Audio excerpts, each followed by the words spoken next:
आज की कहानी शुरू करने से पहले मेरी आप सभी लोगों से यह रिक्वेस्ट है कि अगर आप हमारे चैनल पर पहली बार आए हैं तो चैनल को सब्सक्राइब कर लीजिए। वीडियो अच्छी लगे तो इसे लाइक कीजिए। तो चलिए शुरू करते हैं हमारी आज की कहानी।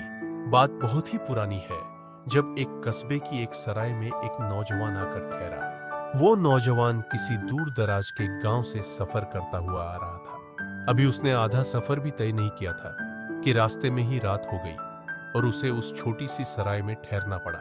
इस सराय में उसकी मुलाकात एक बूढ़े आदमी से हो गई।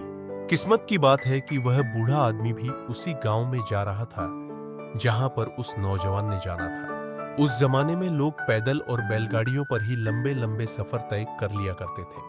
खाना खाने के बाद वह दोनों आपस में बातें करने लगे। बातों ही बातों में बूढ़े आदमी को मालूम हुआ कि वह नौजवान भी उसी गांव में जा रहा है जहां पर बूढ़े ने खुद जाना था।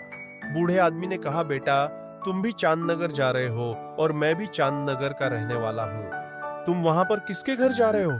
नौजवान बोला, मैं वहां पर जीवन के घर जा रहा हूँ। यह सुनकर बूढ़ा बहुत ही खुश हुआ और कहने लगा, बेटा, सफर तो अभी बहुत ही लंबा है और हम दोनों को सफर पैदल ही तय करना है। क्यों ना हम दोनों इस सफर पर एक साथ चल पड़े। नौजवान भी यह बात सुनकर बहुत ही खुश हुआ। वो रात उन्होंने सराय में ही गुजारी और फिर सुबह अपने सफर पर एक साथ निकल पड़े।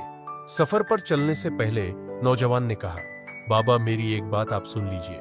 बूढ़ा चौंक पड़ा। क्या बात है बेटा? नौजवान बोला, बाबा, अगर आपको मेरे साथ सफर करना है तो मेरी एक शर्त माननी होगी। बूढ़ा हैरानी से उसकी तरफ देखने लगा और बोला, कैसी शर्त?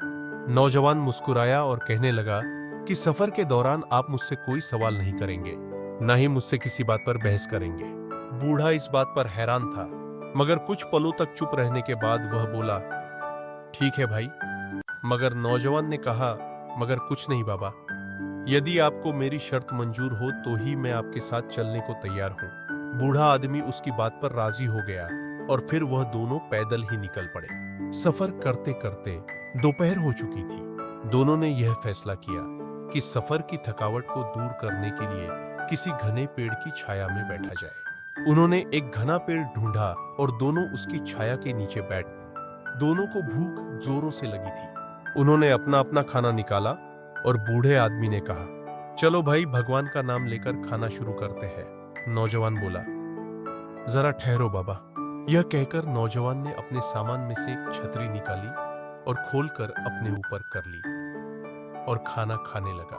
बूढ़ा आदमी उस नौजवान को देखकर सोचने लगा, यह कैसा बेवकूफ है। हम लोग इतने छायादार और घने पेड़ के नीचे बैठे हैं, फिर भी इस पागल इंसान ने छतरी खोल रखी है। बूढ़ा उससे पूछना चाहता था कि भाई, तुमने छतरी क्यों खोल ली? मगर अचानक उसे नौजवान की शर्त याद आ गई। फिर भी उससे रहा ना गया और उसने मुंह खोल ही दिया और बोला, बेटा, हम तो छायादार पेड़ के नीचे बैठे हैं, फिर भी तुमने छतरी किस लिए खोली? नौजवान ने बूढ़े की तरफ देखा और कहा, बाबा, आपने मुझसे वादा किया था कि सफर के दौरान मैं कुछ भी करूं, मगर आप मुझसे कोई सवाल नहीं पूछेंगे। आपने शर्त तोड़ दी, इसलिए अब हम साथ नहीं चलेंगे। बूढ़ा फौरन बोला, अरे बेटा, मुझसे गलती हो गई, मुझे माफ कर दो।